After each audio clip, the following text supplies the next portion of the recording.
ひつじ座の皆さん、こんばんは。アストロカウンセラーのターラです。今年もどうぞよろしくお願いします。今回は2023年の1月から3月までの動きをまとめて解説させていただきます。そして2023年がどんな年かと言われましたら、おひつじ座の皆さんにとってはこれまでの努力が実る年、報われる年です。おめでとうございます。よかったですね。はい、私もお羊なのでとっても嬉しいし楽しみです。そして2023年に起こりそうなこととしては、役割や環境的な縛りからの解放がありそうです。これはこれまできつかったとか、もうどうしようもできないと思っていた状況だった方、それがきついと感じている方ほど、解放っていう形になると思います。そして苦しかったことをようやく卒業できる見込みです。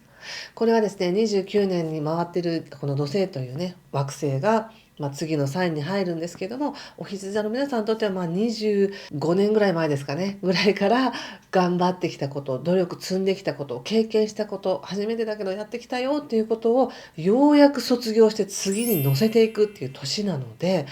思わぬご褒美や喜びが入ってきやすい年になるんです。これはまだ見ぬ世界ですから、次のステージに上がってこそ見える喜びなので、まだ今は見えなくても大丈夫なんです。そしてもう一つ、仲間がいたことを実感し始めるっていうこともあると思います。お羊座の皆さん、結構一人で頑張ってきたよとか、心の中でちょっと孤独でしたっていう方も多いとは思うんですが、その孤独という感覚すら薄れていく、溶けていくっていうのもあると思いますし、一人で突っ走ってきたっていうものが、なんか誰かのためにやりたいなとか、みんなで協力したいなみたいな流れになっていく、そんな風にシフトしていくような一年なんですね。おそらく変化していくタイミングっていうのは、全体のところで解説した3月とか5月とか7月とかに大きな波が来るとは思うんですが、1年を通して、そういった流れがあります。そして、この1年通して本当に自分っていうものを感じきって、そして新しい人生、新しい生き方っていうものを感じて、そこに乗っていくような一年になると思います。人それぞれ皆さん状況は違うとは思うんですが、その違う状況の中で何か本当に芽生える、自分の中にあるお羊座魂みたいなものが、すごいこの2023年というのはもう応援されて、一人で突っ走るっていうよりも、じゃあ仲間と一緒に頑張ろう、新しいことをやってみよう。でもそれは悔いがあってそうするとかではなくて、何かを終えてこそすがすがしくそっちに移れるみたいな感じです。ですから本当に何をこれまで頑張ってきたのか、何に縛られていたのかっていうのがあればある人ほど、解放だっていう感じだと思います。またね、3月5月7月っていうのは大事な時なので解説しようとは思いますが、お羊座さんの年って言っても過言ではないぐらい重要な年なので、一緒にいい年にしていきましょう。ではまず1月から大まかな流れ解説していきますが、1月の中で重要な天気っていうのは、まず一つは1月13日です。これは火星というね、バイタリティとか、怒りっていうのもありますけど、挑戦するとか、活力っていうものが、ようやく順行に戻るんですね。これは去年、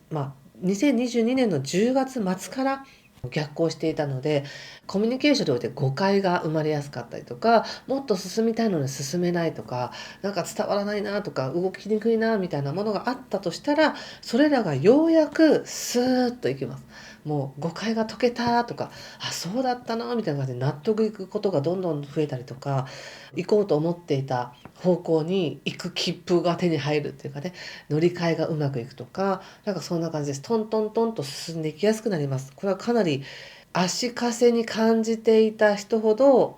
楽になったなって感じがすると思いますね。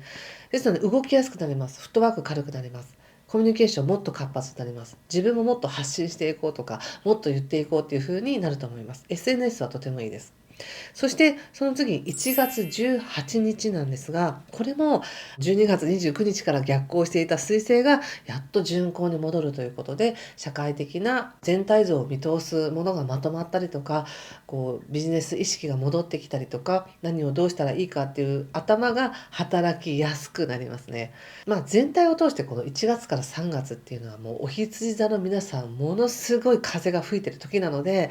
この1月13日とか18日以降、中旬以降、もうぐんぐん追い風が来るっていう感じです。本当にこれはね、少々流れが強すぎて、ちょっと暴走しすぎなんじゃないかっていうふうに思う方もいらっしゃるかもしれませんが、それはご自身がね、どうしたいかっていうことで活かしてください。もう行けるとこまで行っとこうよっていう方は、この1月中旬からの流れをもうふんだんに活かして、普段だったらできないようなことバーンとやってみるとかですね、挑戦してみるっていうふうにすると、それはビジネスとかお金とか、なんか情報とか友達とか、もうそういうのが一気に進みます。はい。比較的その1月の23日以降もですね、天王星が、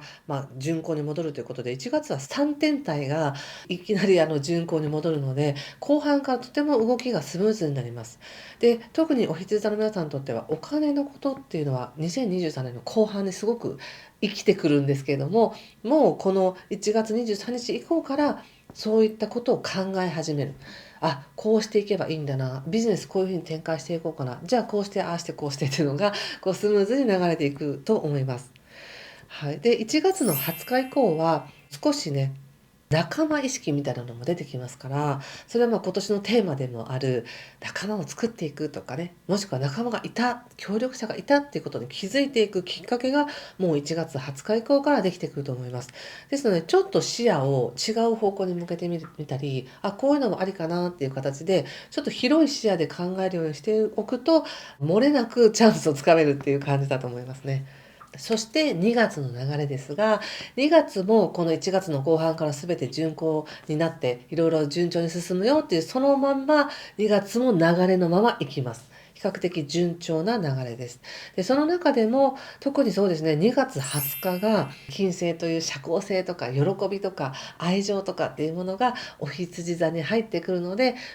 シンプルに人気運が上がるとか、綺麗になるとか、社交性が上がる、人と話すのが楽しいとか、自分自身の生活がなんとなく彩られているみたいな感覚になりやすいんじゃないでしょうか。そのちょっと手前にね、2月19日からまた太陽星座というのは変わっていくんですが、そうですね、この2月19日から3月21日までっていうのは少しお休み期間なんですね、星でいう。ただ、流れがものすごく1月から3月強いので、本当に休んどかなきゃいけないかっていうとそういうわけではなく、漕ぐのをちょっと抑えるぐらいがいいと思います。言ってみたら一生懸命漕がなくても風が吹いている時なので、もうそのまま流れに乗って大丈夫だよみたいな。もう本当に流れるプールの中で必死に泳いだりとか、電車の中で走らなくてもちゃんと進行方向に向かってるよっていう時なので、ちょっと気持ち休める、休めるような感覚で2月は進めるんじゃないかと思うんですね。で、むしろこの3月っていうのがものすごくまた強い天気の時ですし、3月はちょうど春分っていうのもあったり、3月21日からね、お誕生日迎える方もいらっしゃって、3月がすごく強いので、その前はちょっと休みましょうとか、ちょっと体力を温存しておきましょうねっていうぐらいでいいと思います。そして3月なんですが、本当に3月先ほど言ったようにものすごくエネルギーが強い。ももうガンガンに光届いてますっていう感じなんですね。お羊座の皆さんはもうこの12ヶ月の中でも3月が一番強いんじゃないかなって思うぐらい重要な天気ですし、卒業シーズンなんですけど、自分の人生の中の何を卒業するのか、環境的にもおそらく変わってくるタイミングですし、環境が変わることによって自分の内側も変わって、新しい世界、新しいフィールドに変化していくんだなっていう変わり目です。で、この時とっても宇宙は優しいエネルギーで見守っています。もう何でしょうね、温かい、本当に卒業シーンで花道を歩いていく学生の周りで温かく拍手して見守ってるみたいな、そんな感じの温かく見守って祝福してるよっていう宇宙からの応援がもうふんだんに来てると思ってください。3月は。なので細かいことはまいろいろありますが、とにかく祝福があるっていう感覚があります。またね、細かくはタロットで解説、星のことを補足しながら解説していきますが、とにかく3月に向けて1月中旬から流れはでき、そして2月は頑張って泳がなくても流れていくよっていう流れがあり、3月に一つの節目を迎えるっていうような流れです。特に3月の19日以降、3月19日っていうのは、水星もお羊座に入りますし、もう3月21日からはね、太陽もお羊座になりますので、もうそのあたりからはものすごい華やかな人生の転換があるなっていう感じがします。ですので、この時を過ごすポイントとしては、ちょっと先のことなんでまだイメージしにくいかもしれないんですけども、とにかく過去20年ぐらいでもいいです。25年ぐらいでもいいんですけど、過去20年ぐらい自分が何を努力してきたのかっていうのを思い出してください。そしてそれをよくやったと自分で褒めてねぎらってください。そうすることで次にスッといけます。で、そうやって次にスッといけるよっていうタイミングの時に、何か現状に縛りとどまろうとしたり、しがみつこうとしたりっていうのはちょっと流れと反しているんですね。自分では変わりたくないとか思ったとしても、もう魂もなんか環境も経験も成長したんだから、次に行くのが当然っていう感じなんですよね。でそれが嫌だ嫌だって言っていると、後々かっこ悪いなっていう感じになるんですよ。なんか例えばの話ですけど、本当に小学生とかを卒業して中学生になるっていうのは、みんななんか制服も着て、すごい急に大人ぶってみたいな、そうやって成長する時に、いや自分は変わりたくないんだ、ずっと小学生のままでいたいんだ、この感覚をなくしたくないんだってずっと小学校で通うみたいな感じですね。他の人はみんな中学生になって新しい世界、新しい友達、そして新しい授業みたいになっているところで、いや自分はずっと小学生のままでいいですって言ってるのって、周りから見るとちょっとおかしいっていう感じになるので、もうそういう十分自分は体験した経験したっていうことを自分の中で収めて次に行ってください。そして新しい世界っていうのは3月のその後半21日以降見えてきます。まだこれは6月までのお試し期間なので、約3、4ヶ月かけてその新しい世界を体験して、いやこれがそういう世界なんだみたいなことを見てですね、そしてまた2024年から改めてそこに携わってもいいので、とにかく卒業式と新しい世界が3月は用意されてるっていう感じです。で、この時そのお金に関しても結構もうね出てきますから、金運はいい時なんですけどね。ただ、先ほども言ったように、実際にお金のことに縁が出てくるのは5月以降なので、まだ3月すぐっていうわけではないんですが、新しい可能性が見えるっていうのは3月なんでね。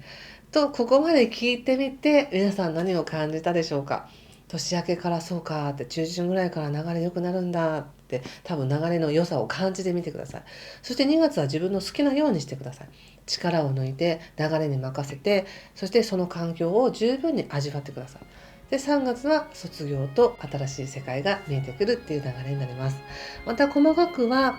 このノートにも書いてありますし、または、タロットリーディング毎月やっていきますので、そこでまた補足しながら心の状態とかはどう持ったらいいかっていうのはタロットで見てみたいと思います。またタロットはですね、1月の3日か4日ぐらいにアップしますので、楽しみにしててください。そして今年もどうぞよろしくお願いします。皆さん一緒にいい年にしていきましょう。失礼します。